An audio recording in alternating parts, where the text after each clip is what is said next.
We are on our way to the subway.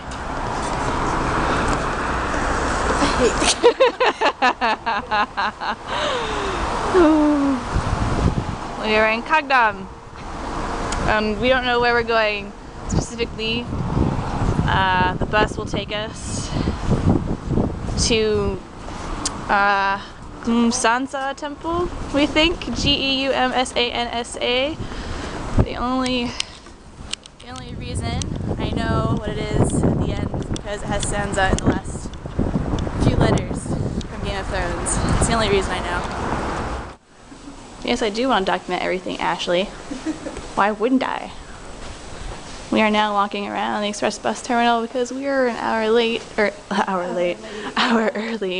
Half hour early for our subway or bus trip to the temple. I cannot talk and walk at the same time while I'm videoing, apparently.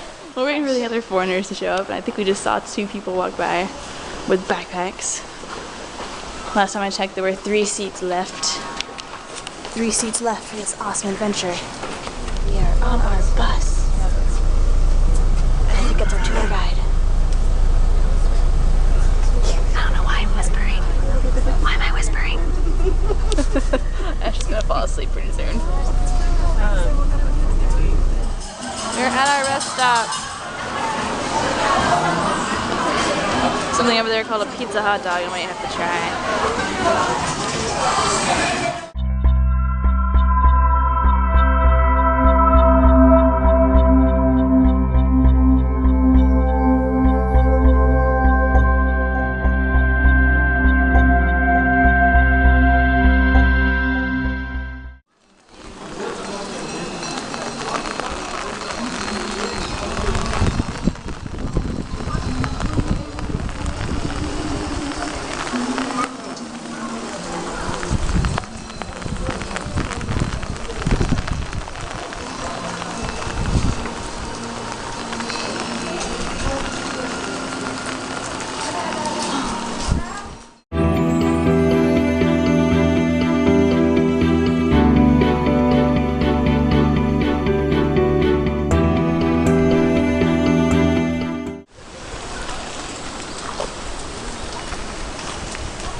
So pretty. So this is our little room at Temple Stay. That's my uniform.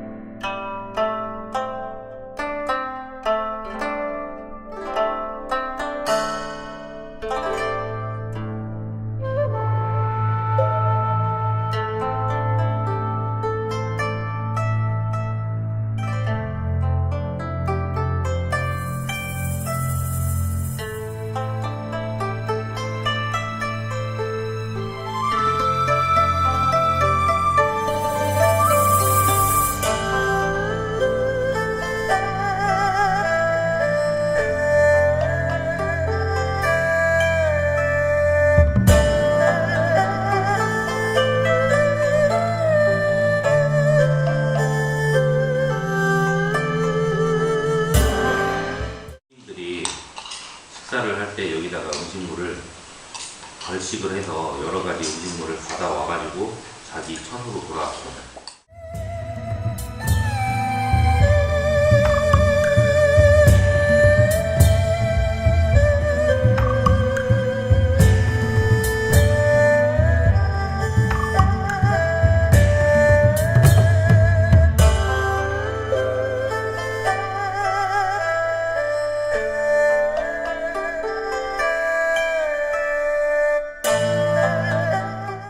So this is our last day at Temple Stay, and we got to sleep on the floor last night, and we're gonna make prayer beads right now.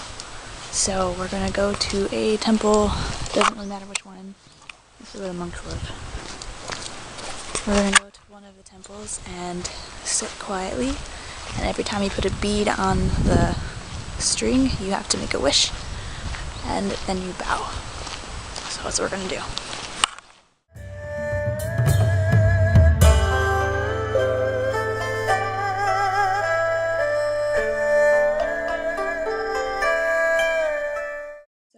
going to run through a few things that actually happened at Temple Stay that weren't included in the video. At the rest stop, when I said I would try a pizza hot dog, that was a disappointment.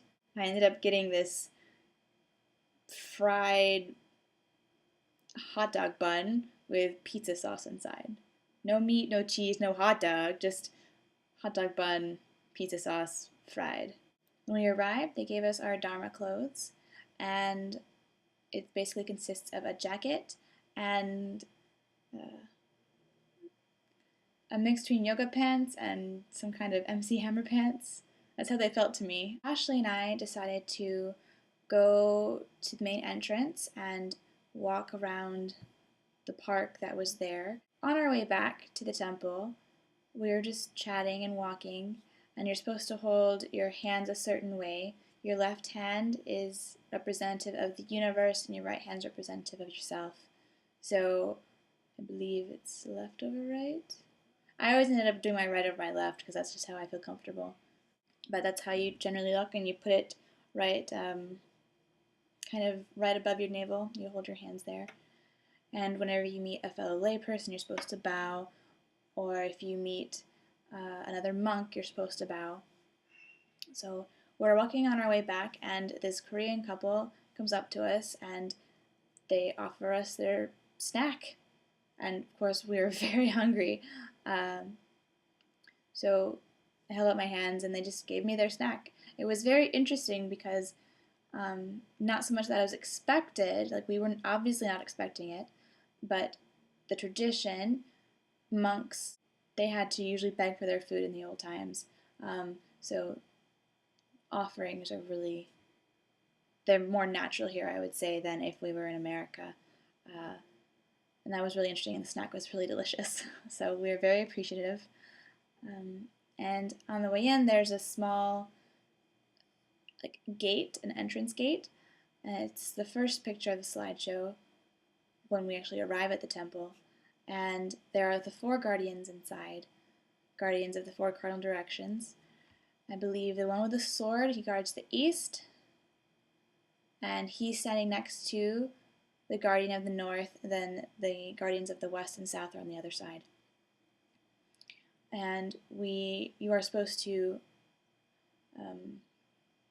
observe that you are entering into a sacred place. So you put your hands together, you don't spread your hands apart, you keep them together, and you hold them here, and you just bow to each guardian, and then you can go through.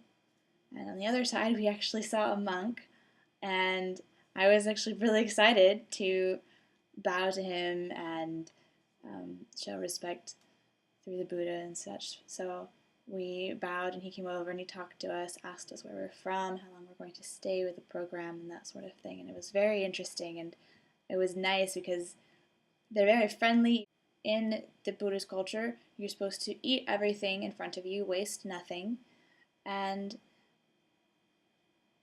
I understood this going in because I had taken some classes on Buddhism before, and I came in with an open mind, saying, okay, I'm going to try some things and not put so much in my bowl. The bowls they give you are rather large. I don't know why, but they're rather large, and I helped myself to some rice. Then I said, okay, a radish, I'll try a radish. I didn't realize the radish was super thick. Super thick. And I said, okay, oh, look, bean sprouts. I like bean sprouts. Put bean sprouts in. That looks like spinach stuff. I think I've had it before. Put it in. Put some sauce in. I think you can spice it up. I go to sit down, and you're also given soup. And in this soup, I don't eat mushrooms, but there were mushrooms in it. And something that was, thank God, something like potatoes. Oh. And we sit down, and we're not supposed to talk. You enter, and you bow, and then you don't talk. Silence.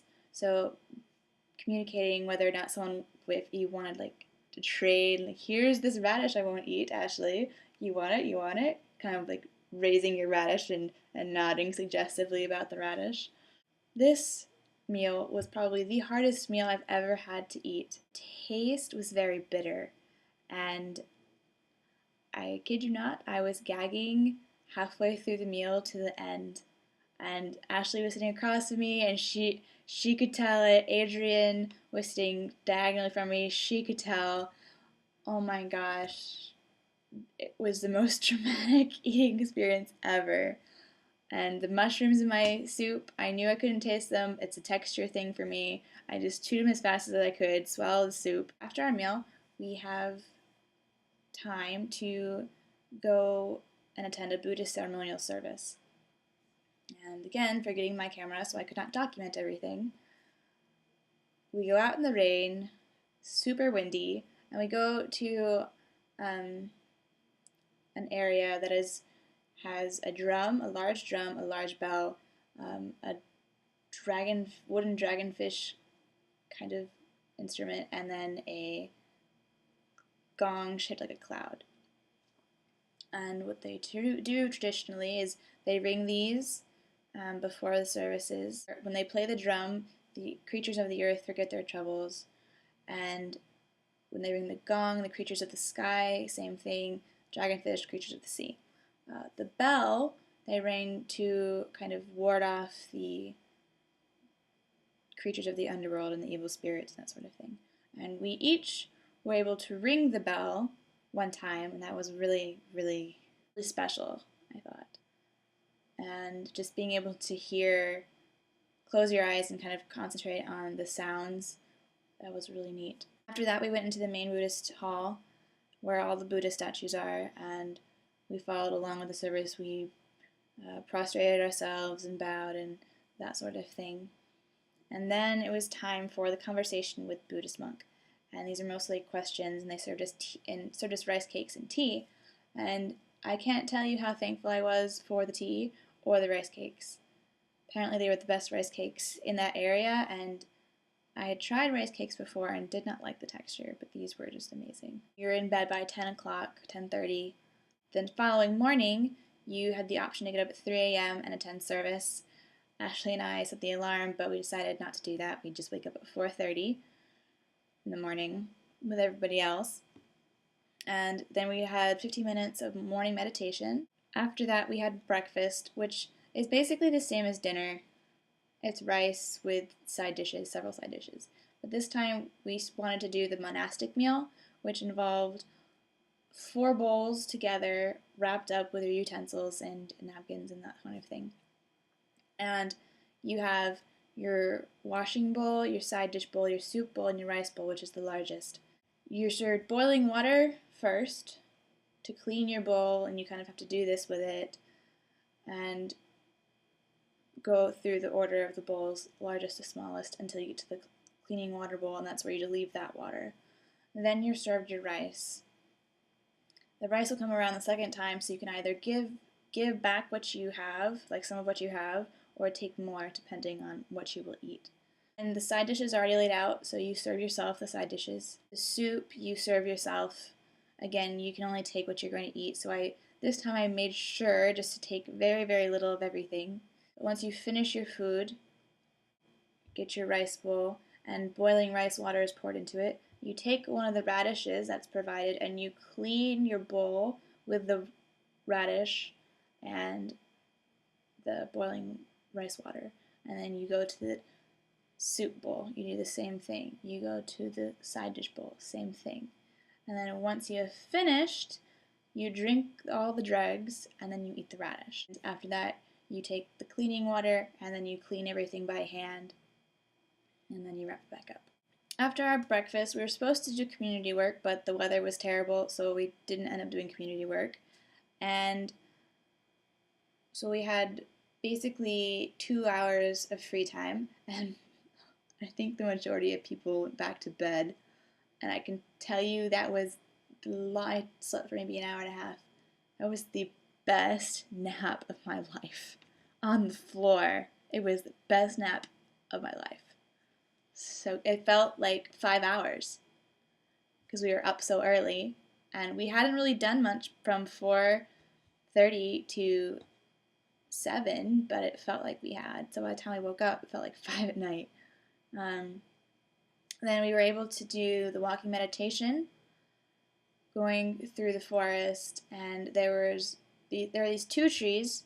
It's called the love tree, but two trees, and one of them connected with the weaker tree to help support it. So they support each other like two lovers do. Lover's tree. Then after that, we did the Buddhist beads. Props to my new friend Chelsea for going all out and doing the 108 prostrations instead of 108 bows.